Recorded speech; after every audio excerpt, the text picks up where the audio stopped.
Hello friend, मैं सुनील सूर्यवंशी स्वागत कर रहा हूँ आपका मेरे यूट्यूब चैनल पे। दोस्तों, इस सीरीज़ में इस वीडियो में हम लोग डिस्कस कर रहे हैं आरआरबी के प्रीवियस ईयर के मॉडर्न इंडिया के पूछे गए क्वेश्चन। दोस्तों, ये वीडियो आपके आने वाले एग्जाम के लिए बेहद इंपॉर्टेंट होने वाली है। वीडियो को आपको कंप्लीट देखना है और वीडियो आपको पसंद आ रहा है तो वीडियो को लाइक करना है और चैनल को सब्सक्राइब भी करना है। दोस्तों, ये वीडियो आपके आने वाली एग्जाम के लिए बेहद ही इंपॉर्टेंट होने वाली है, क्योंकि इस सीरीज़ में हम लोग आरआरबी के प्रीवियस ईयर के मॉडर्न इंडिया के पूछे गए क्वेश्चन डिस्कस कर रहे हैं। तो चलो शुरू करते हैं। इस वीडियो का पहला क्वेश्चन आपसे पूछ रहा है कि स्वतंत्रता से पूर्व भारत में कुल देशी रियासतों की संख्या कितनी थी? 760, 626, 562 और 462। दोस्तों, ये वाला क्वेश्चन आपका आरआरबी कोलकाता ग्रुप डी परीक्षा में पूछा गया क्वेश्चन है। तो स्वतंत्रता से पूर्व भारत में कुल देशी रियासतों की संख्या कितना था, ये आपसे पूछा जा रहा है। तो दोस्तों, इसका सही आंसर है आपका ऑप्शन नंबर सी, 562। याद रखना है आपको, स्वतंत्रता से पूर्व भारत में 562 कुल देशी रियासतें थी, ये आपको याद रखना है। मूव करते हैं नेक्स्ट क्वेश्चन पे। नेक्स्ट क्वेश्चन आपको बोल रहा है, ब्रिटिश संसद ने भारतीय स्वतंत्रता अधिनियम पारित किया था। ब्रिटिश संसद ने भारतीय स्वतंत्रता अधिनियम पारित किया था जून 1947 में, जुलाई 1947 में, अगस्त 1947 में, या इनमें से कोई नहीं। आरआरबी कोलकाता ग्रुप डी परीक्षा में पूछा गया क्वेश्चन है। तो इसका सही आंसर है दोस्तों ऑप्शन नंबर बी, जुलाई 1947 में। याद रखना है आपको, ब्रिटिश संसद ने भारतीय स्वतंत्रता अधिनियम पारित किया था जुलाई 1947 में, ये आपको याद रखना है। मूव करते नेक्स्ट क्वेश्चन पे। नेक्स्ट क्वेश्चन आपको बोल रहा है, गांधी जी का पहला सत्याग्रह आंदोलन आरंभ हुआ था। मीन्स गांधी जी ने जो पहला सत्याग्रह शुरू किया था वह कहाँ से शुरू किया था, ये आपसे पूछा जा रहा है। दांडी में, चंपारण्य में, गांधीनगर में, या फिर बारदोली में। RRB Allahabad TC, train clerks, CC या जूनियर क्लर्क परीक्षा में पूछा गया आपका क्वेश्चन है। तो इसका सही आंसर है दोस्तों ऑप्शन नंबर बी, चंपारण्य में। गांधी जी का पहला सत्याग्रह आरंभ हुआ था चंपारण्य में, ये आपको याद रखना है। मूव करते हैं नेक्स्ट क्वेश्चन पे। नेक्स्ट क्वेश्चन आपको बोल रहा है, 1809 में किस संधि ने आंग्ल सिख संबंधों को एक पीढ़ी के लिए स्थिर कर दिया तथा रणजीत सिंह के साथ सीमा निर्धारित कर दी, मोटे तौर पर सतलज नदी की रेखा के साथ साथ? क्वेश्चन एक बार फिर से पढ़ लेते हैं हम लोग। क्वेश्चन थोड़ा सा लेंदी है, थोड़ा सा लंबा है। यहाँ पे आपको बोल रहा है, 1809 में किस संधि ने आंग्ल सिख संबंधों को एक पीढ़ी के लिए स्थिर कर दिया तथा रणजीत सिंह के साथ सीमा निर्धारित कर दी, मोटे तौर पर सतलज नदी की रेखा के साथ? चार ऑप्शन दिए आपको, अमृतसर की संधि, पुरंदर की संधि, लाहौर की संधि, या फिर बेसिन की संधि। तो दोस्तों, इसका सही आंसर है आपका ऑप्शन नंबर ए, अमृतसर की संधि। मूव करते हैं दोस्तों नेक्स्ट क्वेश्चन पे। नेक्स्ट क्वेश्चन आपको बोल रहा है कि श्री मोहनदास करमचंद गांधी की माता कौन थी? यहाँ पे आपको पूछा जा रहा है कि श्री मोहनदास करमचंद गांधी की माँ का नाम आपसे पूछा जा रहा है। पहला ऑप्शन दिया आपको शांतिबेन, सेकंड ऑप्शन दिया आपका मीराबाई, थर्ड ऑप्शन दिया आपका पुतलीबाई, और फोर्थ ऑप्शन दिया आपका कौशल्या बेन। दोस्तों, इसका सही आंसर है आपका option number C, Putlibai. Mahatma Gandhi ji की माता का नाम पुतलीबाई था, ये आपको याद रखना है। तो इसका सही आंसर है दोस्तों option number C, Putlibai. Move करते हैं नेक्स्ट क्वेश्चन पे। नेक्स्ट क्वेश्चन आपको बोल रहा है, 1906 में स्वराज शब्द का प्रयोग करने वाला प्रथम भारतीय कौन था? मीन्स जो 1906 में स्वराज शब्द का प्रयोग किया था उस भारतीय नेता का नाम आपको बताना है। पहला ऑप्शन दिया आपका मोतीलाल नेहरू, सेकंड ऑप्शन दिया आपका बाल गंगाधर तिलक, थर्ड ऑप्शन दिया महात्मा गांधी, और फोर्थ ऑप्शन दिया दादा भाई नौरोजी। तो इसका सही आंसर है दोस्तों ऑप्शन नंबर डी, दादा भाई नौरोजी। 1906 में स्वराज शब्द का प्रयोग करने वाले प्रथम भारतीय थे दादा भाई नौरोजी, ये आपको याद रखना है। मूव करते नेक्स्ट क्वेश्चन की तरफ। नेक्स्ट क्वेश्चन आपको बोल रहा है, साइमन कमीशन के विरुद्ध किस शहर में आयोजित विरोध प्रदर्शनी में लाला लाजपत राय को गंभीर चोटें आई थी जो बाद में उनकी मृत्यु का कारण बन गया था? यहाँ पे आपको ये बोल रहा है कि साइमन कमीशन का विरुद्ध किस शहर में किया गया था जहाँ पे लाला लाजपत राय को गंभीर चोटें आई थी और उनसे उनका निधन हुआ था, उनसे उसका मृत्यु हुआ था? चार ऑप्शन दिए आपको, अमृतसर में, मेरठ में, लाहौर में, या फिर जालंधर में। आरआरबी मुंबई प्रोबेशनरी सहायक स्टेशन मास्टर परीक्षा में पूछा गया क्वेश्चन है। तो दोस्तों, इसका सही आंसर है आपका ऑप्शन नंबर सी, लाहौर में। लाहौर में विरुद्ध करते समय लाला लाजपत राय को गंभीर चोटें आई थी और जिनसे उनका मृत्यु हुआ था, ये आपको याद रखना है। मूव करते नेक्स्ट क्वेश्चन पे। नेक्स्ट क्वेश्चन आपको बोल रहा है, निम्नलिखित में से किस घटना की जांच के लिए हंटर कमीशन की नियुक्ति किया गया था। बहुत बार ये वाला क्वेश्चन रिपीट हुआ कि हंटर कमीशन की नियुक्ति क्यों किया गया था करके। पहला ऑप्शन दिया आपका खिलाफत आंदोलन, सेकंड ऑप्शन दिया जालियांवाला कांड, थर्ड ऑप्शन दिया बारदोली सत्याग्रह और फोर्थ ऑप्शन दिया चौरी चौरा कांड। दोस्तों इसका सही आंसर आपका ऑप्शन नंबर बी जालियांवाला कांड। जालियांवाला कांड की जांच हेतु हंटर कमीशन का गठन किया गया था, ये आपको याद रखना है। बहुत बार ये वाला क्वेश्चन रिपीट हुआ है। मूव करते नेक्स्ट क्वेश्चन पे। नेक्स्ट क्वेश्चन आपको बोल रहा है कि भारत की राजधानी को कलकत्ता से दिल्ली स्थानांतरित करने का प्रस्ताव सर्वप्रथम किस गवर्नर जनरल ने रखा था। मीन्स जो भारत की राजधानी कलकत्ता से दिल्ली 1911 में कन्वर्ट हुआ था, उसका प्रस्ताव सर्वप्रथम किस गवर्नर जनरल ने रखा था, ये आपसे पूछा जा रहा है। Lansdowne, Lord Curzon, Lord Hardinge या फिर डफरिन। आरआरबी मुंबई प्रोबेशनरी सहायक स्टेशन मास्टर परीक्षा में पूछा गया आपका क्वेश्चन है। दोस्तों इसका सही आंसर है आपका option number B Lord Curzon. भारत की राजधानी को कलकत्ता से दिल्ली स्थानांतरित करने का प्रस्ताव सर्वप्रथम लॉर्ड कर्जन ने रखा था, ये आपको याद रखना है। मूव करते हैं नेक्स्ट क्वेश्चन पे। नेक्स्ट क्वेश्चन आपको बोल रहा है 15 अगस्त 1947 तक भारतीय संघ में शामिल नहीं होने वाले 3 राज्यों के शासकों का धर्म बहुसंख्यक प्रजा के धर्म से भिन्न था। इस संदर्भ में निम्नलिखित में से कौन सा बेमेल है। क्वेश्चन थोड़ा सा टिपिकल हो रहा है, क्वेश्चन फिर से पढ़ लेते एक बार। क्वेश्चन आपको बोल रहा है 15 अगस्त 1947 तक भारतीय संघ में शामिल नहीं होने वाले 3 राज्यों के शासकों का धर्म बहुसंख्यक प्रजा के धर्म से भिन्न था। इस संदर्भ में निम्नलिखित में से कौन बेमेल है। आरआरबी पे पूछा गया आपका क्वेश्चन है। 4 ऑप्शन दिया। पहला ऑप्शन दिया भोपाल, सेकंड ऑप्शन दिया जूनागढ़, थर्ड ऑप्शन दिया हैदराबाद और फोर्थ ऑप्शन दिया आपका कश्मीर। तो दोस्तों इसका सही आंसर है आपका ऑप्शन नंबर बी जूनागढ़, ये आपको याद रखना है। मूव करते हैं नेक्स्ट क्वेश्चन पे। नेक्स्ट क्वेश्चन बोल रहा है कि भारत की स्वतंत्रता प्राप्ति के समय भारतीय राष्ट्रीय कांग्रेस के अध्यक्ष कौन थे। आरआरबी मुंबई प्रोबेशनरी सहायक स्टेशन मास्टर परीक्षा में पूछा गया क्वेश्चन है और ये भी क्वेश्चन आपका रिपीट हुआ है। यहाँ पे आपसे ये पूछा जा रहा है कि भारत की स्वतंत्रता प्राप्ति के समय भारतीय राष्ट्रीय कांग्रेस के अध्यक्ष कौन थे। महात्मा गांधी, पंडित नेहरू, आचार्य कृपलानी या सरदार पटेल। दोस्तों इसका सही आंसर है आपका ऑप्शन नंबर सी आचार्य कृपलानी। भारत की स्वतंत्रता प्राप्ति के समय भारतीय राष्ट्रीय कांग्रेस के अध्यक्ष थे आचार्य कृपलानी, ये आपको याद रखना है। मूव करते हैं नेक्स्ट क्वेश्चन पे। नेक्स्ट क्वेश्चन बोल रहा है कि निम्नलिखित में से किसने होम रूल लीग का आरंभ किया था। 4 ऑप्शन में से किसने होम रूल लीग का आरंभ किया था, ये आपसे पूछा जा रहा है। महात्मा गांधी, जवाहरलाल नेहरू, एनी बेसेंट या फिर Bhagat Singh. RRC Mumbai group D परीक्षा प्रथम पाली में पूछा गया आपका क्वेश्चन है। दोस्तों इसका सही आंसर है आपका option number see Annie Besant. Home rule league की स्थापना किया था एनी बेसेंट ने, ये आपको याद रखना है। मूव करते हैं नेक्स्ट क्वेश्चन पे।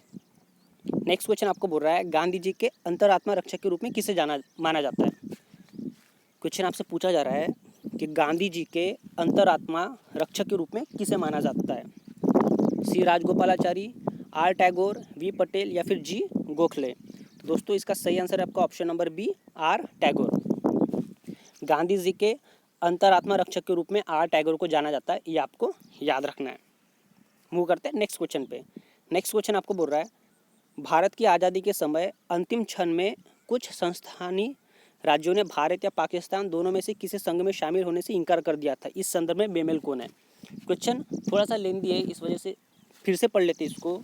यहाँ पे आपको ये बोल रहा है कि भारत की आज़ादी के समय अंतिम क्षण में कुछ संस्थानी राज्यों ने भारत या पाकिस्तान दोनों में से किसी संघ में शामिल होने से इनकार कर दिया था। इस संदर्भ में बेमेल क्या है, गलत क्या है, ये आपसे पूछा जा रहा है। ट्रावनकोर, हैदराबाद, जूनागढ़ या फिर राजकोट। तो इसका सही आंसर है दोस्तों option number D Rajkot. Move करते हैं नेक्स्ट क्वेश्चन पे। नेक्स्ट क्वेश्चन आपको बोल रहा है कि गदर पार्टी की स्थापना कब और कहाँ पर हुई थी। जो गदर पार्टी थी उसकी स्थापना कब हुआ था और कहाँ हुआ था, ये आपसे पूछा जा रहा है। अमेरिका 1913 में, इंग्लैंड 1917 में, डेनमार्क 1921 में या स्कॉटलैंड 1925 में। RRC Patna railway group D परीक्षा में पूछा गया क्वेश्चन है। दोस्तों इसका सही आंसर है आपका ऑप्शन नंबर है अमेरिका 1913। गदर पार्टी की स्थापना अमेरिका में 1913 में हुआ था, ये आपको याद रखना है। यहाँ पे आपको पूछ रहा था कि गदर पार्टी की स्थापना कब और कहाँ हुआ था, तो गदर पार्टी की स्थापना 1913 में अमेरिका में हुआ था, ये आपको याद रखना है। मूव करते हैं नेक्स्ट पॉइंट पे, नेक्स्ट क्वेश्चन पे। कलकत्ता और आगरा के बीच पहली टेलीग्राफ लाइन की शुरुआत कब हुआ था। यहाँ पे आपको बोल रहा है कि कलकत्ता और आगरा के बीच पहले टेलीग्राफ लाइन की शुरुआत कब हुआ था। 1852, 1853, 1854 या फिर 1855। दोस्तों इसका सही आंसर आपका ऑप्शन नंबर बी 1853। याद रखना है आपको, कलकत्ता और आगरा के बीच में पहले टेलीग्राफ लाइन की शुरुआत हुआ था 1853 में, ये आपको याद रखना है। मूव करते नेक्स्ट क्वेश्चन पे। नेक्स्ट क्वेश्चन आपको बोल रहा है विश्वविख्यात INA मुकदमा में वकील कौन थे? RRB रांची सहायक स्टेशन मास्टर परीक्षा में पूछा गया आपका क्वेश्चन है। भूलाबाई देसाई, आसफ अली, सुभाष चंद्र बोस या सी राजगोपालाचारी। दोस्तों यहाँ पे आपको ये पूछा जा रहा है कि विश्वविख्यात INA मुकदमा में वकील कौन थे? तो दोस्तों इसका सही आंसर है आपका ऑप्शन नंबर ए भूलाबाई देसाई। ये पॉइंट आपको याद रखना है। मूव करते नेक्स्ट क्वेश्चन पे। नेक्स्ट क्वेश्चन आपको बोल रहा है गांधी जी के विदेशी सामानों के बहिष्कार के आंदोलन का उद्देश्य क्या था? मीन्स जब गांधी जी ने विदेशी सामानों का बहिष्कार किया था, उसका उद्देश्य क्या था, उसका रीज़न क्या था, उसका रीज़न क्या था, ये आपसे पूछा जा रहा है। कल्याणकारी राज्य का प्रोत्साहन, ब्रिटिश विरोधी विचार पैदा करना, लघु उद्योगों को प्रोत्साहन या फिर पूर्ण स्वतंत्रता। तो आपको ये बताना है कि गांधी जी ने जब विदेशी सामानों का बहिष्कार किया था तो उसके पीछे रीज़न क्या था, उसका उद्देश्य क्या था। तो इसका सही आंसर है दोस्तों ऑप्शन नंबर सी लघु उद्योगों को प्रोत्साहन देना। भारत में लघु उद्योगों को प्रोत्साहन देना यह उनका उद्देश्य था, यह आपको याद रखना है। मूव करते नेक्स्ट पॉइंट पे। नेक्स्ट पॉइंट बोल रहा है आपको कैबिनेट मिशन प्लान के अधीन बनी संविधान सभा में कितने सदस्य थे? मीन जो संविधान सभा कैबिनेट मिशन के थ्रू बनी थी उसमें कितने सदस्य थे, ये आपको पूछा जा रहा है। RRB रांची सहायक स्टेशन मास्टर परीक्षा में पूछा गया क्वेश्चन है। 389 सदस्य, 411 सदस्य, 298 सदस्य या फिर 487 सदस्य। दोस्तों इसका सही आंसर है आपका ऑप्शन नंबर ए 389 सदस्य। जब भारतीय संविधान सभा बनी कैबिनेट मिशन प्लान के थ्रू तब वहाँ पे 389 सदस्य थे, ये आपको याद रखना है। मूव करते नेक्स्ट पॉइंट पे। नेक्स्ट पॉइंट आपको बोल रहा है निम्न में से कौन सा नेता कांग्रेस के उग्रवादी दल से संबंधित था? कांग्रेस का जो उग्रवादी दल था, एक्सट्रीमिस्ट विंग था, उससे संबंधित कौन व्यक्ति है, ये आपसे पूछा जा रहा है। अरविंदो घोष, दादा भाई नौरोजी, GK गोखले या फिर SN Banerjee. RRC Patna railway group D परीक्षा में पूछा गया क्वेश्चन है। कांग्रेस के उग्रवादी दल से संबंधित व्यक्ति का नाम आपको बताना है। तो इसका सही आंसर है दोस्तों ऑप्शन नंबर ए अरविंदो घोष। याद रखना आपको, कांग्रेस के उग्रवादी दल से संबंधित व्यक्ति था अरविंदो घोष, ये आपको याद रखना है। मूव करते नेक्स्ट पॉइंट पे। नेक्स्ट पॉइंट बहुत ही इंपॉर्टेंट क्वेश्चन, 1921 में मोपला विद्रोह कहाँ हुआ था? बहुत बार ये वाला क्वेश्चन रिपीट हुआ है, SSC में भी ये वाला क्वेश्चन रिपीट हुआ है, इस वजह से इसको आपको अच्छे से याद रखना है। पहला तो आपको याद रखना है कि मोपला विद्रोह 1921 में हुआ था। अब यहाँ पे ये पूछा जा रहा है कि 1921 में मोपला विद्रोह कहाँ हुआ था? RRB रांची सहायक स्टेशन मास्टर परीक्षा में पूछा गया क्वेश्चन है। पहला ऑप्शन दिया आपका असम, सेकंड ऑप्शन दिया केरल, थर्ड ऑप्शन दिया पंजाब और फोर्थ ऑप्शन दिया बंगाल। तो इसका सही आंसर है दोस्तों ऑप्शन नंबर बी केरल। याद रखना है आपको 1921 में जो मोपला विद्रोह हुआ था वह केरल में हुआ था, ये आपको याद रखना है। मूव करते नेक्स्ट पॉइंट पे। नेक्स्ट पॉइंट आपको दे रहा है 1893 में शिकागो के धर्मों के विश्व कांग्रेस में भारत का प्रतिनिधित्व किसने किया था? बहुत बार रिपीट हुआ और बेहद ही ईजी क्वेश्चन। 1893 में जो शिकागो में धर्मों का विश्व सम्मेलन हुआ था उसका प्रतिनिधित्व भारत से किसने किया था, ये आपसे पूछा जा रहा है।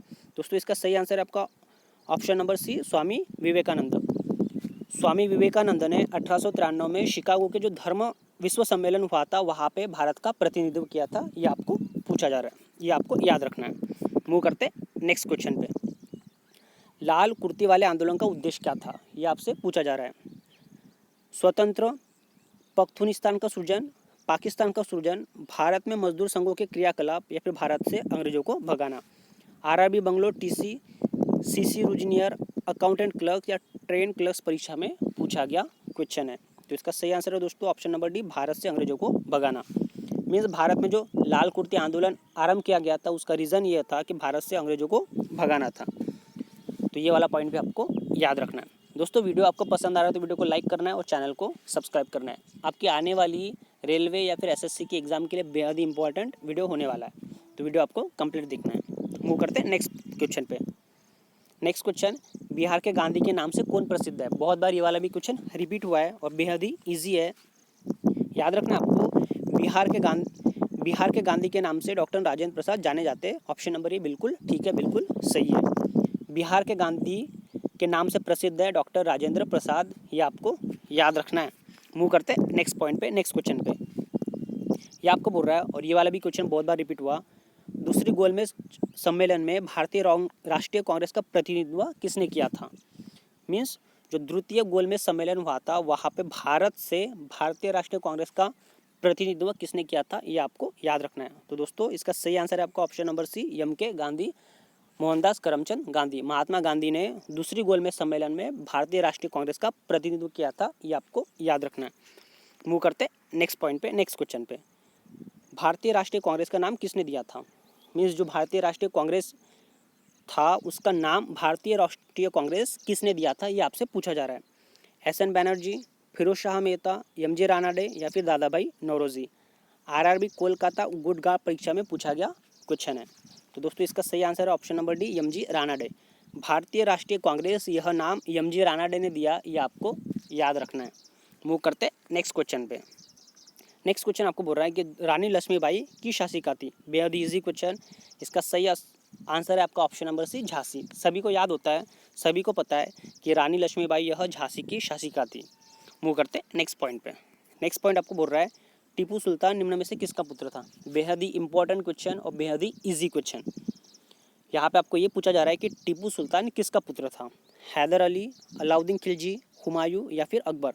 आरआरबी कोलकाता गुडगांव परीक्षा में पूछा गया क्वेश्चन है। दोस्तों इसका सही आंसर है आपका option number A, Haider Ali. Tipu Sultan यह हैदर अली के पुत्र है, ये आपको याद रखना है। मूव करते नेक्स्ट पॉइंट पे। नेक्स्ट पॉइंट आपको बोल रहा है स्वतंत्रता के समय सत्ता हस्तांतरण के वक्त स्वतंत्र राज्य का दर्जा प्राप्त राज्यों को किसने भारतीय संघ में शामिल किया। क्वेश्चन थोड़ा सा लेंदी है, इस वजह से फिर से पढ़ लेते हम लोग। यहाँ पे ये आपको पूछा जा रहा है कि स्वतंत्रता के समय सत्ता हस्तांतरण के वक्त स्वतंत्र राज्य का दर्जा प्राप्त राज्यों को किसने भारतीय संघ में शामिल किया था। चार ऑप्शन दिए आपको, बाल गंगाधर तिलक, जवाहरलाल नेहरू, सरदार वल्लभ भाई पटेल या फिर इनमें से कोई नहीं। दोस्तों इसका सही आंसर है आपका ऑप्शन नंबर सी, सरदार वल्लभ भाई पटेल। सरदार वल्लभ भाई पटेल ने स्वतंत्र राज्य का दर्जा प्राप्त राज्यों को भारतीय संघ में शामिल किया था, ये आपको याद रखना है। दोस्तों ये वाला क्वेश्चन इस वीडियो का लास्ट क्वेश्चन है और इसी के साथ हम लोग इस वीडियो को यहाँ पे समाप्त करते हैं। दोस्तों वीडियो आपको पसंद आया तो वीडियो को लाइक करना है, चैनल को सब्सक्राइब करना है और अपने दोस्तों के साथ शेयर करना है। तो आज के लिए हम लोग इतना ही रखते हैं। धन्यवाद।